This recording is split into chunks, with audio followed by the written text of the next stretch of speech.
By now, we've all gone through the ups and downs of the Miami Heat's fortunes during the NBA Finals.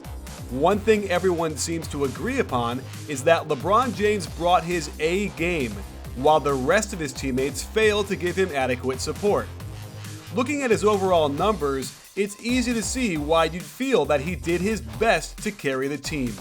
However, in a series that only went 5 games, with 4 blowout losses, we should take a closer look at what went wrong.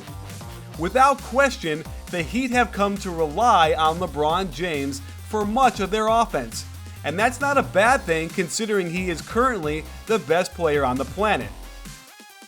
We examined the specific moments where the Heat came down in the half court down anywhere from 6 to 10 points, since we feel these are the crucial times when he can take over, so to speak, and stop the game from getting out of hand like it did by being aggressive attacking the basket, getting free throws, or creating easy shots for his teammates. In the 5 finals games, the Heat had 42 half-court possessions when they were down between 6 and 10 points. Of those 29 total points the team scored, LeBron had a direct hand in 21 of them. Here's an example down 6 early in Game 1 where the Heat utilized Ray Allen's superior ball movement by setting a double pin down for him on the weak side. When it is well defended by the Spurs, there is no counter, only an ISO out top that results in a wild missed shot / no call. And on the next possession, down 6, they run pick and roll out top with no movement right into the teeth of the defense where he gets his shot blocked. In Game 5, watch how he initiates the offense, then proceeds to stand out on top for the entire possession. This is actually the design of the offense, and all I can say is that it's designed to help the Spurs defend him. His teammates even ask him to bail them out with 8 seconds in the shot clock, but he defers to a Chris Bosh rushed 3-pointer. And on this possession, while Wade hits a tough isolation, LeBron is not even within 30 feet of the basket. Now, let's look at his production on the other end of the spectrum. While his numbers appear gaudy, we decided to separate his scoring by game score. Of his 141 total points scored in the finals, 51 of them were earned after the Spurs had a lead of 15 points or more. To put this in context, LeBron scored a healthy 1.1 points per minute after the Heat were already getting blown out. When the games were closer, he averaged 0.65 points per minute.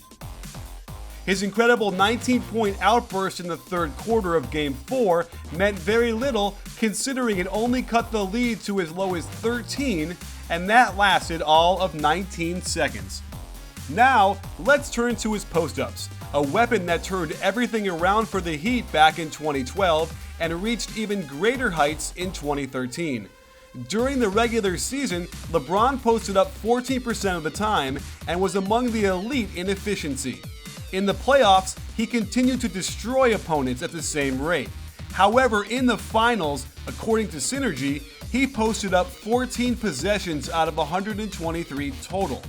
While that doesn't sound like a huge drop-off, it's significant, particularly because it's an action he had been doing at an elite level. When Kawhi Leonard defended LeBron in the post, the Spurs played it straight up, almost never doubling him, inviting him to isolate and attack on his own. When anyone else was guarding him down low, the Spurs attacked him with a strong double team, forcing the ball back out to the perimeter, which got the Heat open shots, but his teammates time and again could not knock down the wide open shots.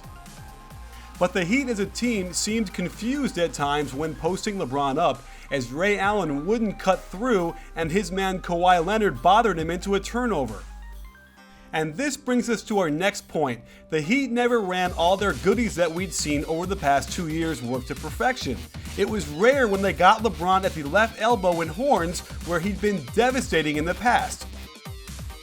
And we barely ever saw LeBron flash to the free throw line after a pin down from Bosh, who would then backscreen Wade. This is some serious great action, yet almost never called.